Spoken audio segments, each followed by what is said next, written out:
recursos. Quanto mais rápido nós consumirmos recursos, não interessa para onde eles vão, né? Mas a economia daquele país está melhor, está bem. E isso todos os dias nós somos martelados, né? A imprensa, né? As notícias, né? Noticiam, não, o país está crescendo, tá. Mas o que é esse crescimento? É medido dessa maneira, né?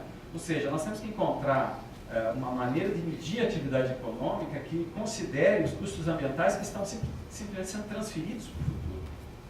Né? Esse é que é o problema da sustentabilidade, da insustentabilidade, que é essa transferência para o futuro de problemas que talvez nós não estejamos mais aqui para enfrentá-los. Né? Nós estamos transferindo para as gerações futuras esse problema. Eu fico nessas três questões, que eu acho que são as mais essenciais do debate. Abrir o debate ao público, várias pessoas já pediram a palavra, estou aprendendo. Posso só acrescentar duas coisinhas ao que ele falou? A gente não só acredita que a tecnologia vai resolver todos os nossos males, como também às vezes não percebe que a tecnologia causa novos males. Ela não só não vai nos salvar, como ainda traz novos problemas, né? Por exemplo, a própria questão da evolução da nossa tecnologia de comunicação. Cada vez mais surgem dúvidas o quanto nós não colocamos em risco a nossa saúde pelo excesso de radiação que nós estamos sendo submetidos por isso. Agora mesmo está a grande discussão se nós podemos passar para o G4, para a tecnologia G4, eu acho, né, que é muito mais rápida e tudo mais. Mas não se sabe ao certo quanto isso impacta sobre a nossa saúde. Nós estamos permeados de ondas hoje em dia e cada vez mais intensamente. Né? A mesma coisa também quando a gente inventou o ar-condicionado para refrigerar os ambientes, para fugir do calor. Aí passamos a colocar em risco a camada de ozônio e aumentamos a irradiação de ultravioleta. Tá, nós tivemos que inventar outra tecnologia para enfrentar isso, pelo menos em relação à nossa pele, que são os protetores solares. Aí os dermatologistas diziam que a gente tinha que usar protetor solar até dentro de casa, porque isso é que nos ia proteger. Agora, recentemente, saíram outros estudos que diz que o uso contínuo e constante de protetores solares gera novos problemas. Então, a tecnologia, sem sombra de dúvida, não é a grande salvação. No momento em que a gente vai gerando novas interferências na dinâmica natural do planeta, nós também criamos novos problemas. E a outra questão só, Valério, complementando a tua importante colocação sobre o PIB, é que o PIB, ele inclusive aumenta quando há catástrofes. Então, em termos de economia global, se o clima for a loucura mesmo, e nós tivermos enchente em cima de enchente, e tempestades e tudo mais que demandem grande acionamento das seguradoras e grandes investimentos para recuperar, isso aumenta o PIB. Na ótica da economia, isso acaba sendo bom.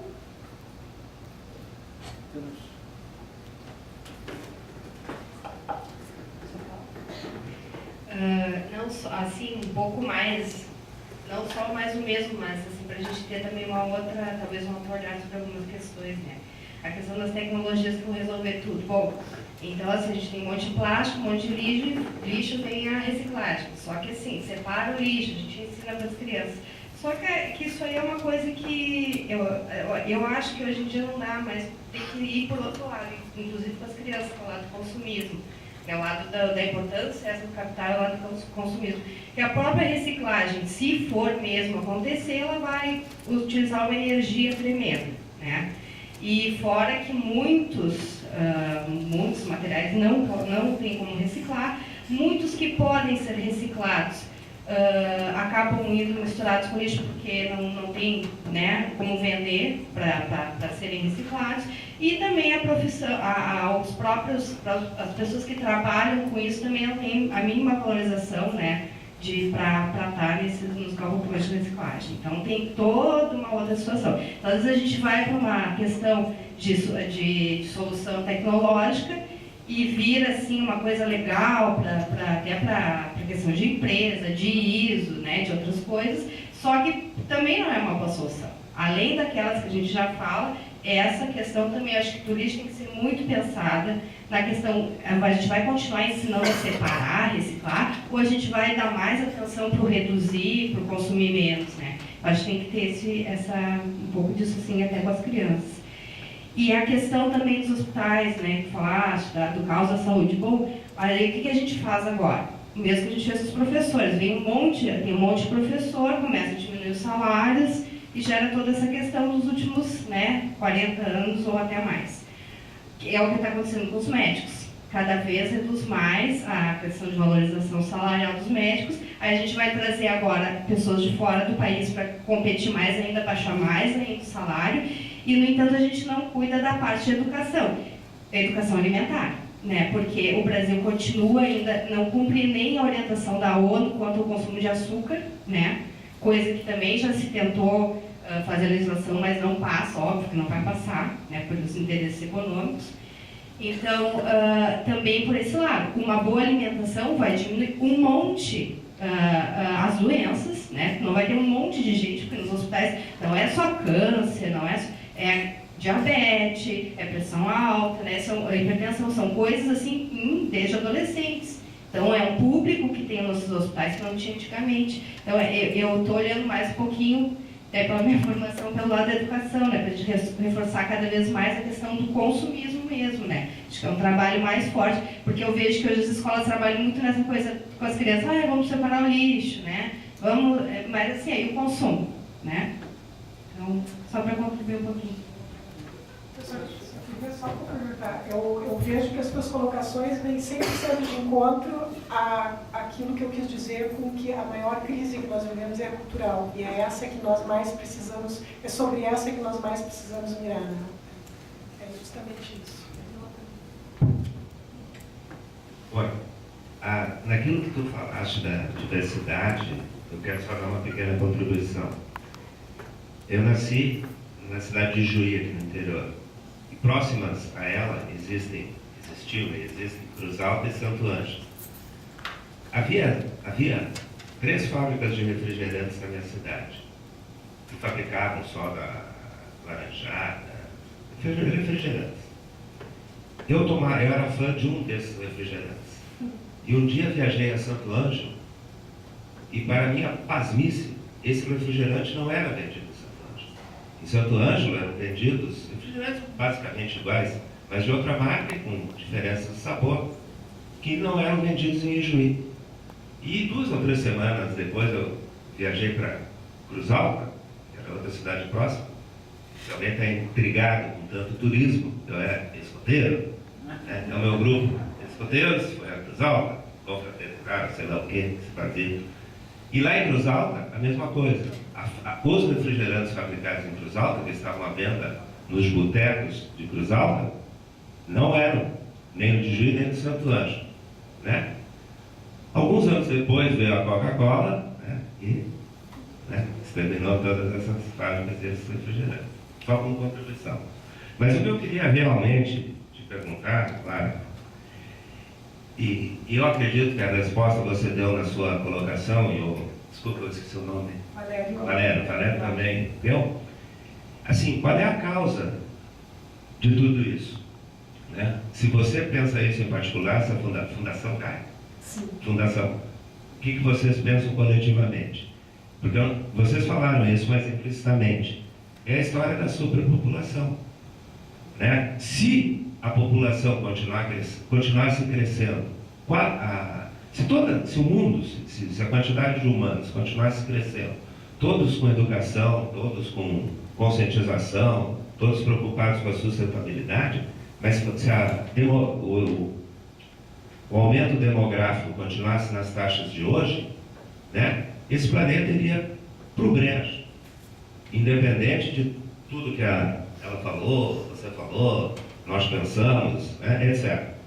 Mas o problema, então esse é um problema, é o aumento das taxas de demografia, que ninguém fala nisso, né? Os religiosos, quando eu fui falar nisso com um pessoal, digamos, um conhecido meu, que não é religioso, e até pertence a um grupo ateísta, vamos dizer assim, né? E perguntei para ele, mas tchê, e tudo, né? Por que vocês não fazem alguma coisa e tal, blá blá? Não, porque se nós formos fazer, os religiosos não deixam. O cara me falou isso, né? Claro que eu tive que me conter para não dizer o que eu queria dizer para ele. Né? Então, os religiosos, façam vocês. Né? Bom, Mas o problema, então, só finalizando, é o seguinte: o crescimento demográfico, ele se dá desqualitativamente, né? Ele não é assim, as pessoas menos habilitadas para cuidar do planeta, com possibilidade de conscientização, como você já entendeu, são as que mais crescem, né? Então, quando eu pediria, ou sugeriria, que quando essas suas, deixa eu fazer aqui meu confete, essas suas brilhantes palestras fossem dadas, né? Caso vocês da Fundação Gaia, você em particular, pense que isso possa ser uma das causas, e né? Inclua. Não, é importantíssima essa questão. Eu, outro dia, vi uns dados que me chamaram mais atenção ainda para essa questão, que diz assim, que no ano zero, a nossa população era 250 milhões de habitantes. Levou 1.500 anos para ela dobrar para 500 milhões. 1.500 anos. Em 1930, nós já éramos 3 bilhões. 400 e tantos anos, né? 430 anos. Em 1930 éramos 3 bilhões. Em 2013 nós já somos 7 bilhões. Vocês veem que realmente o aumento ele se dá de forma exponencial mesmo. E é certo isso, eu me preocupo muito com essa questão. Você tem poder de voz? Sim, não.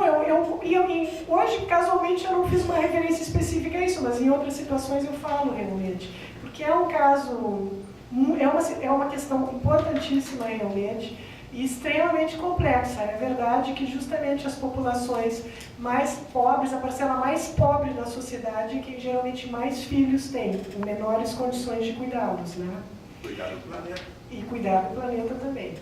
E a outra questão é que cada vez mais aumentam as técnicas de inseminação artificial,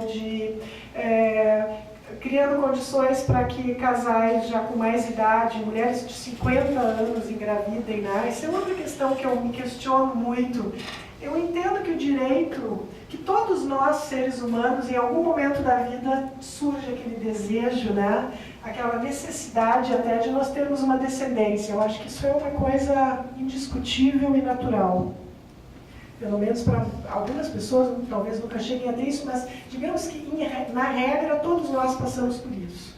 Então eu entendo que isso não pode deixar de ser um direito. Agora precisaríamos realmente como sociedade ter mais consciência sobre o que implica ter filhos, em termos pessoais e em termos planetários mesmos. E dar uma orientação maior, e as igrejas teriam realmente, na minha opinião, também que se abrir para essa questão, principalmente na orientação para a parcela mais pobre da população, que geralmente já aos 15 anos começa a colocar filhos no mundo. Ainda ontem mesmo eu conversava com a cuidadora da minha tia, irmã do meu pai, que hoje tem 85 anos e foi vítima de AVC há 8 anos atrás. E essa moça que começou a trabalhar conosco há 2 semanas, ela me disse que a mãe dela teve 9 filhos. E que desses 9, ela criou, ela mesma disse, criou, né, do jeito dela, 4 e os outros 5 ela deu de presente. Eu fui uma presenteada. Então, é cruel isso, é duro mesmo. E, sem dúvida, é uma questão gravíssima. A outra questão que tu colocaste, que eu acho muito importante, é essa questão da diversidade que tu falaste, né? Eu me lembro quando meu pai me trouxe essa questão ainda lá pelos anos 80, ele me alertava para isso, que o mundo estava se tornando cada vez mais igual, que a gente estava perdendo em diversidade, estava ficando tudo muito igual em todos os lados. Eu tinha no início uma certa dificuldade em entender isso, eu achava que estava viajando.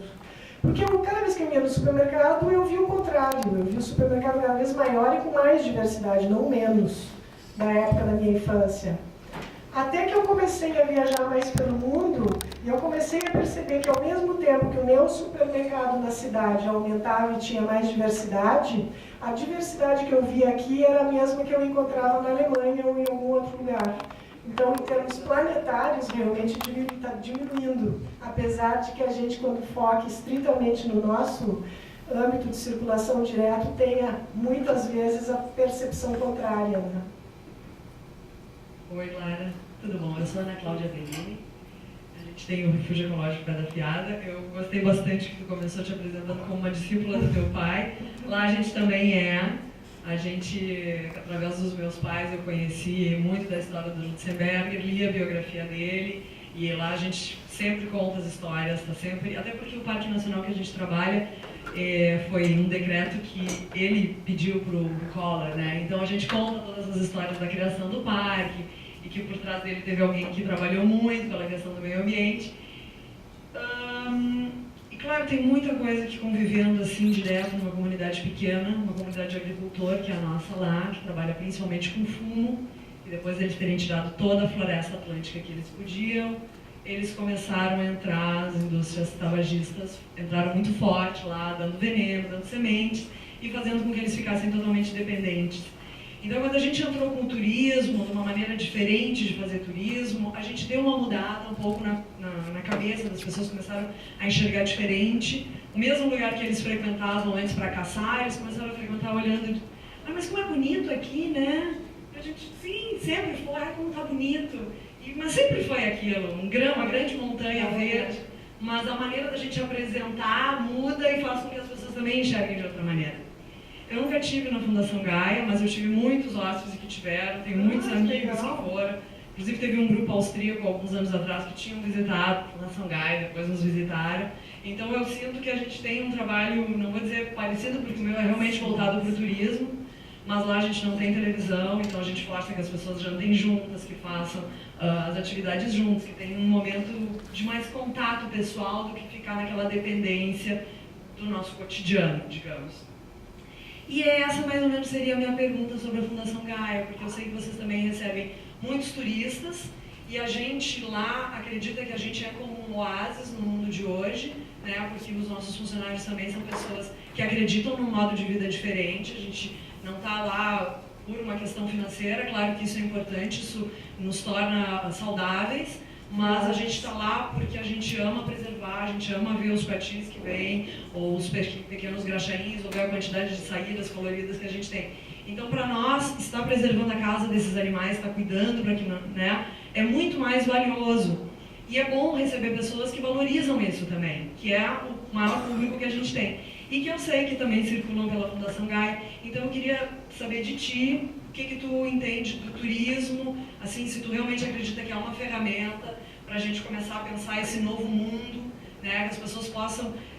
eu recebo muito hóspede assim, dizendo, eu estou apresentando para os meus filhos como é que era a minha infância, porque as crianças estão na cidade, não sabem mais o que é atravessar um rio, o que é ouvir o canto dos pássaros, né, e a gente pertence a uma associação muito legal que chama a Beta, de Turismo de Aventura e Ecoturismo, e cujo slogan que a gente tem trabalhado é Viva a Vida Outdoor, né, no sentido Viva a Vida ao ar livre, né, vá viver a natureza, que é esse resgate também que tu estava comentando e tal. A gente também tem um trabalho muito grande com lixo lá, com todos os nossos resíduos, a gente trabalha com soca-soca de vidros, fantástico para reutilizar o vidro lá mesmo, mas é muito complicado, muito difícil a quantidade de lixo. O prefeito esteve nos visitando e disse que de quando ele iniciou a gestão para agora, cada vez está se gerando mais lixo numa comunidade pequena de 7 mil habitantes. Então, tu imagina isso numa metrópole que tem muito mais acesso a coisas que lá a gente não tem, né? Então, a gente vê que é um problema assim, que para mim me preocupa muito. Eu acho que Porto Alegre imunda de suja,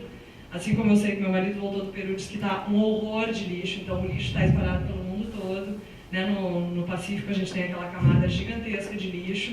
Eu não sei mais como dizer para as pessoas, tu é responsável, saiu do teu carro, esse lixo é teu, seja responsável por isso. Isso me choca muito que as pessoas não tenham essa responsabilidade sobre o lixo delas. Mas a pergunta seria mais sobre essa do turismo. E fazendo um adendo também que tu comentasse dos maratonistas, né? A gente que trabalha com expedições, né, de locais inóspitos, muitas vezes, o Everest hoje está tomado de lixo. Né, os acampamentos bases lá dos alpinistas, é assim, incrível. O pessoal vai e deixa tudo, deixa barraca para ir embora. Então é um total desrespeito até com um lugar que para eles seria sagrado, né? Eu não consigo entender esse raciocínio. Uma grande ironia mesmo. Eu vejo que nessa questão aí dos maratonistas, do pessoal que vai para o Everest, é que eles têm essa consciência da saúde, mas não vão além dessa questão ambiental, né? Não deram esse passo a mais. É que nem mesmo quando eu circulo nos parques de Porto Alegre, eu sempre, até mesmo quando eu estou lá em Torres, passeando pela praia, às vezes me dá uma tristeza, assim, porque olha, a maior parte das pessoas, elas estão nesses locais E eu noto que elas estão com seus cronômetros, vendo se o exercício, fazendo avaliações e cuidando para que o exercício seja realmente de treinamento, mas não aproveitam a oportunidade que estão ao ar livre para observar o que está acontecendo ali no entorno, né? Às vezes nem param para conversar mais com ninguém, porque não pode perder o ritmo.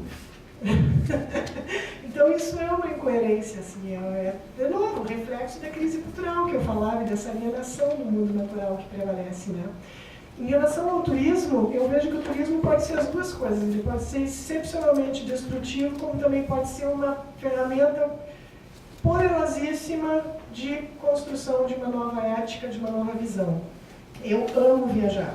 Eu mesma preciso até praticar turismo, preciso ter alguns momentos de turismo na minha vida que eu recarrego as minhas pilhas. O que é o turismo destrutivo? É esse turismo massificado que te propõe a, em uma semana, conhecer meio mundo. Então, tu faz assim um roteiro que te permite passar que nem um relâmpago em diversos locais, tu tira um monte de foto para depois mostrar no Facebook onde mais tu quiser fazer, mas não consegue de fato apreciar nada. Porque eu acho que o turismo, ele só te agrega realmente alguma coisa, tu só aprende realmente alguma coisa, consegue perceber alguma coisa se tu faz ele com calma, sem pressa. Se tu vai para um local e toma o tempo para sedimentar naquele local, para conseguir apreciá-lo, para permitir que o teu corpo, através dos diversos sentidos que a gente tem, consiga perceber as sutilezas, a energia, a magnitude daquele local. E mais do que nada, isso é assim na natureza mesmo, em todos os locais.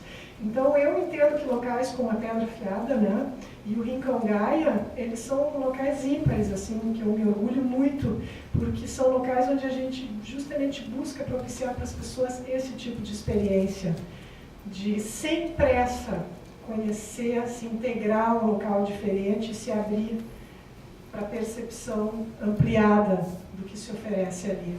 Eu acho que são essas experiências que conseguem mudar a gente no íntimo, que conseguem realmente contribuir para a nossa formação. Mais alguma questão? Bom, então, antes de passar a palavra aos dois palestrantes para as suas palavras finais, eu queria oferecer uma recordação da FAUD, que nos propicia. E os lápis e as pasas são mostradas da adultos. Bom, então, professor Valério. Só para finalizar, então, esse debate ele envolve tanto aquelas questões que dependem de decisões individuais. A pessoa fazer escolhas no supermercado, mas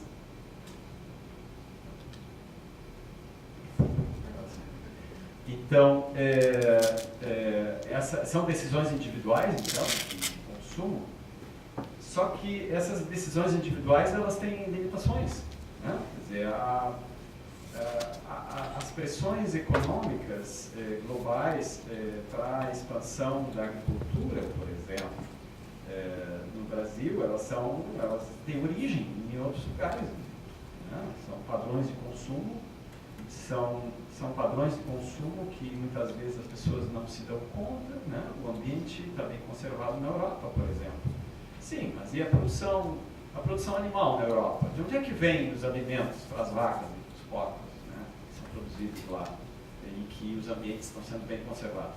Eles vêm da expansão da fronteira agrícola no Brasil, por exemplo. Então, são questões que extrapolam decisões individuais, né? E que demandam, então, soluções que não são individuais, que são soluções políticas, que são soluções de... As pessoas têm que se mobilizarem, né? Ou seja, a decisão individual, ela pode deixar as pessoas mais tranquilas. Olha, eu estou fazendo a minha parte.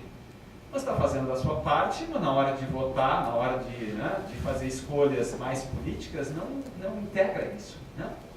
Aceita que o mundo é assim mesmo, que não tem o que fazer, né? Então, eu deixo essa questão para pensar sobre isso. Eu acredito, Valéria, que os políticos também são reflexo da nossa sociedade. No momento em que avança a conscientização no âmbito maior da sociedade, em algum momento isso também se reflete na mente e nas ações dos políticos. Lentamente a gente percebe alguma coisa nesse sentido, como eu falava, né, dos exemplos já no exterior. E até agora aqui mesmo, esse escândalo todo que surgiu, são movimentos, são sinais de mudança, né? Então, eu muitas vezes me pergunto também, o que eu consigo como cidadã, e até mesmo como presidente da fundação, quanto eu consigo interferir nesse processo que tu estavas falando, né, do sistema de produção agrícola. Muito pouco. Realmente, todos nós temos limitações. Mas, como eu dizia, no momento em que, como grande sociedade, vai amadurecendo esse processo, e entendendo que os políticos são sociedade também, são pessoas como nós, né? A gente tem alguma esperança novamente. E sempre, eu acho que cada um, dentro das suas possibilidades, tem que estar alerta e disposto a fazer a diferença. Além dessas questões de opções individuais, também de se manifestar publicamente, de escrever para os meios de comunicação. As redes sociais são uma ferramenta poderosíssima de mobilização hoje em dia, né? Então a gente tem que estar sempre alerta, todos nós, e no sentido de identificar oportunidades onde a gente possa fazer a diferença. Muito obrigado, senhora Lara. Obrigado, professor Valério. Eu queria dizer que esse debate vai continuar. Nós estamos montando o ciclo para o segundo semestre. Vamos convidar o professor Salles, que trabalha com engenharia elétrica, que trabalha com a questão das emissões de celulares, etc. Mas eu queria convidá-los, se quiserem estar hoje ainda aberto à exposição sobre imigração judaica no Rio Grande do Sul, e também, segunda, começa a exposição sobre da astronomia, e terça, a de maio de 68. Aqui na galeria nós estamos abrindo um ciclo chamado Construindo Saberes com o Museu da URGS. Então nós transformando os corredores em galeria de arte. Uma visão otimista. E, bom, na semana que vem continua esse ciclo com o professor Antônio Catani, de Sociologia, sobre Sociedade Justa, Riqueza e Poder. No dia 13 de junho, o professor Elgio Trindade, sobre Ciências Sociais da América Latina. E em 20 de junho, o secretário nacional de Inovação, Dr. Nelson Fujimoto, sobre Inovação, Ciência e Tecnologia. E também vai continuar a Universidade do Futuro. Queria agradecer muito aos nossos palestrantes e aos que aqui vieram, com uma lembrança demográfica que eu acho que a enorme maioria de mulheres aqui presentes terá que ensinar aos homens uma visão mais ecológica. Obrigado. Também, para quem não sabe, a Fundação Gaia ela também tem um ciclo de palestras mensal, geralmente é a segunda terça-feira de cada mês, na Livraria Cultura. Pelo site da Fundação vocês podem acessar os temas que nós trataremos esse ano. Também é um fórum bem interessante para aprofundar muitas dessas questões. E sintam-se convidados, a entrada é franca na cultura.